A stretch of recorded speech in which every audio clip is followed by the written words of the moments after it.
SKOL Vikings, let's win this game. Vikings fans, if you're already angry, you have no idea what went down after the final whistle. What happened at Lambeau Field was pure chaos. A stagnant offense, a wild decision at the edge of the end zone, and two offensive linemen thrown into the fire, all while the national broadcast basically called it a horror show. And then Kevin O'Connell stepped up to the mic and said something that pushed fans over the edge. Sounds insane? Wait until you hear the last story. Stay until the end because there is a bombshell coming. Now, before we dive into all these stories, let me talk to you for a second. Seriously, hit that subscribe button on the channel. It does not cost you anything. It is completely free, and it helps strengthen this purple community. Drop a like as well because that tells YouTube to push this Vikings content to even more fans around the world, and leave your comment. Your opinion matters a lot. What McCarthy delivered at Lambeau Field was tough to swallow. Everyone already knew it was going to be a brutal matchup, but what showed up on the field was a lost quarterback, an offense stuck in the mud, and a purple faithful crowd with that deja vu feeling from the darkest seasons. And it was not just a bleacher impression, the numbers are screaming. In his sixth start, he threw for only 87 yards, 0 touchdowns, 2 interceptions, took 5 sacks, and watched the offense finish with 4 net yards in the second half. Man, 4 yards in 30 minutes of football? I am still trying to figure out how that even happens, honestly. When you stack that on top of his entire start as a pro, it gets even heavier. So far, McCarthy has completed only 54% of his passes for 929 yards, 6 touchdowns, 10 interceptions, and a 57.9 passer rating. That puts him among the worst quarterback starts of this century, the 5th worst mark in that span. To make it worse, he has the highest interception rate in that early career sample. To be honest with you, there is no way to look at those numbers and pretend everything is normal, and then the usual comparison shows up. But Matthew Stafford started badly and turned into a star. It is true, Stafford threw 12 interceptions in his first 6 games, had a similar rating, looked like a disaster brewing. But there is a huge detail there. He took over a Detroit Lions team that finished with 0 wins and 16 losses, a broken roster with no expectations. McCarthy walked into a group that won 14 games with Darnold last season. The standard is different, the pressure is different. Between me, you, and the entire crowd, the vibe is starting to feel weird. The offense does not trust itself, the sideline feels heavy, and you can sense that from the couch. At the same time, the franchise invested big to draft McCarthy that early. That is where the dilemma comes in, patience or panic. I will admit, even I, who have seen a lot in these colors, feel torn. One minute you preach patience, the next you are yelling at the television. Kevin O'Connell talks about patience, development, not dumping everything on the kid's shoulders. He is partly right, because a career is not defined in 6 games. But you also cannot ignore that the team sits at 4 wins and 7 losses, that his start has been bad, and that this roster was built to compete right now, not only 3 years from now. Only here you get this kind of Vikings fan read, from someone living every snap like it is the postseason. There is still time for McCarthy to flip the switch. The talent is there. But he has to show signs in the next few weeks because the patience of the fan base is not infinite, and the locker room feels that pressure before anyone else. So drop a comment if you agree, because this conversation is between us, the fans. And stay until the end because the last part is heavy. If today we are talking about McCarthy's numbers, in the next segment I am going into that O'Connell decision that had a lot of people jumping off the couch and screaming at the television.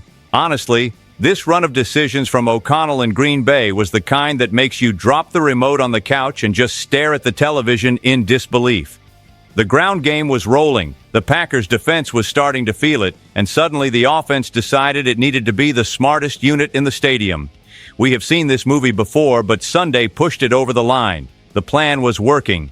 Jordan Mason was punishing the defense. Aaron Jones was contributing well. The offensive line was opening lanes. The drive marched down the field. The rhythm clicked. Lambeau Field got quiet, and you could almost smell a touchdown coming. It was the kind of drive defend the North fans recognize immediately. Physical, simple, efficient. Then comes that 3rd and short at the 17-yard line in Green Bay territory. That is the moment when you want the basics. Hand it to Mason again. Call a safe play action, something within the script, but no. O'Connell puts McCarthy in shotgun, sends Hockenson in motion, lines the tight end up under center, and calls a sneak like he is Mark Andrews in purple. In that moment I could only mutter, no, no, no, here we go. Of course it failed. Hockenson is a playmaker catching the ball, a great route runner, but he has never been that battering ram for a predictable short yardage plunge. He is finesse, not a bulldozer.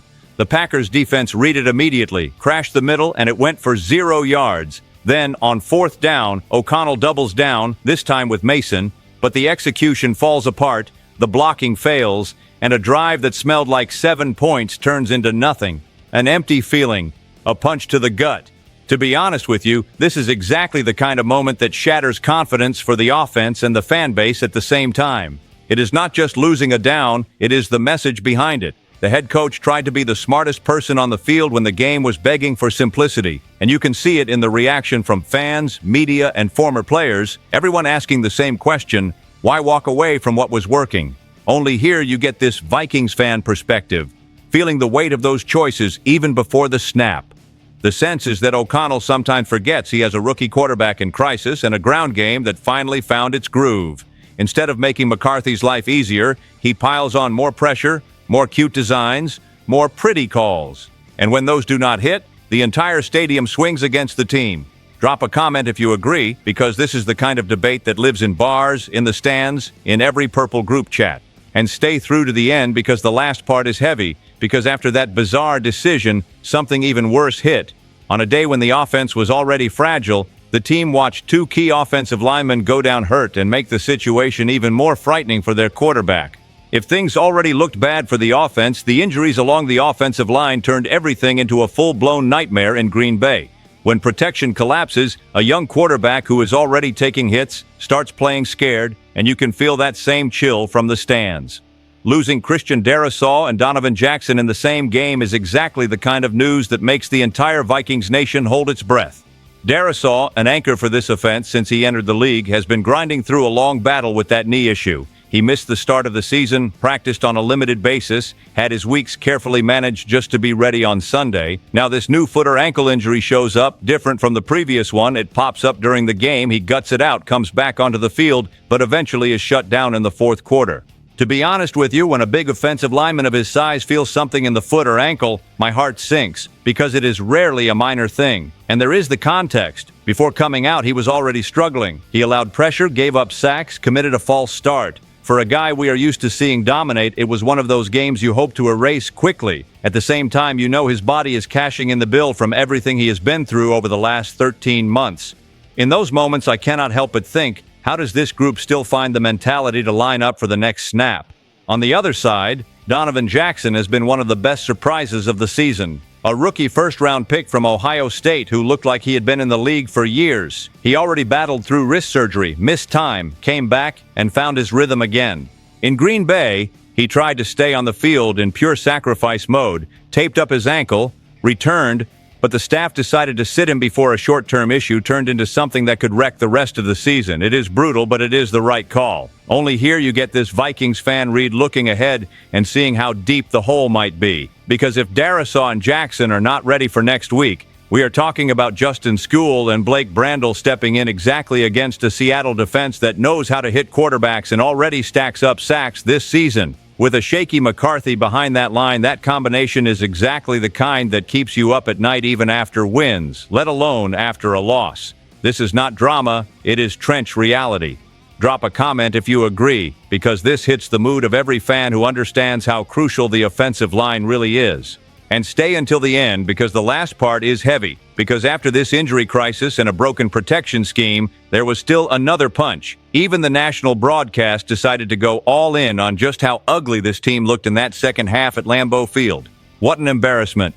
When even the television crew starts piling on, you know things have completely spun out of control. Fox called that Vikings second half one of the worst halves of football they had ever seen. And honestly, that is not even an overstatement. We watched an offense simply shut off, like someone had pulled the plug at halftime. The final scoreboard shows 23-6, but even that lies a little. It looks like a normal loss at first glance, yet anyone who watched knows it was a slow-motion beatdown. In the 3rd quarter, the offense finished with negative yardage. Negative. Minus 10 yards of production, with McCarthy getting pounded, holding the ball too long, and an offensive line unraveling snap after snap. To be honest with you, I have seen a lot of ugly football in these colors, but this second half easily ranks in the top 5 worst couch experiences. Joe Davis did not sugarcoat it, calling it one of the worst halves he had ever watched. Greg Olsen doubled down, dropping the historically bad label. Some people say television always exaggerates, but this time it did not. The vibe on the field showed a team with no answers, no adjustments, acting surprised every time the Packers sent another blitz, like it was some brand new concept. On a few snaps, it honestly looked like a replay. The meltdown was that repetitive.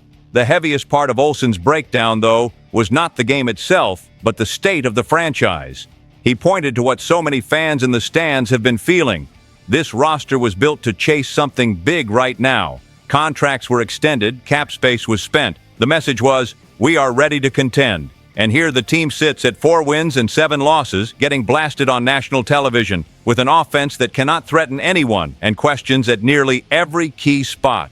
The strangest part is that within all that chaos, the only real glimmer of hope came from the run game. Aaron Jones and Jordan Mason still ripped off some solid carries, showed juice, showed hunger, but when you are always trailing, cannot consistently defend a short field, and live in 3rd and long, even what is working becomes a footnote on the stat sheet. It feels like talent is being wasted inside a jammed-up machine. Only here you get this Vikings fan view, sensing that the weight is not just in the standings, but also in what comes next. With big contracts, tight cap space, and a quarterback still in development, the obvious fear is getting stuck in that painful middle ground. Not bad enough for a full reset, not good enough for a real run. That eats away at the fan base, the locker room, and confidence in the coaching staff. Drop a comment if you agree, because that feeling of being trapped is not just yours, it is shared by a lot of people.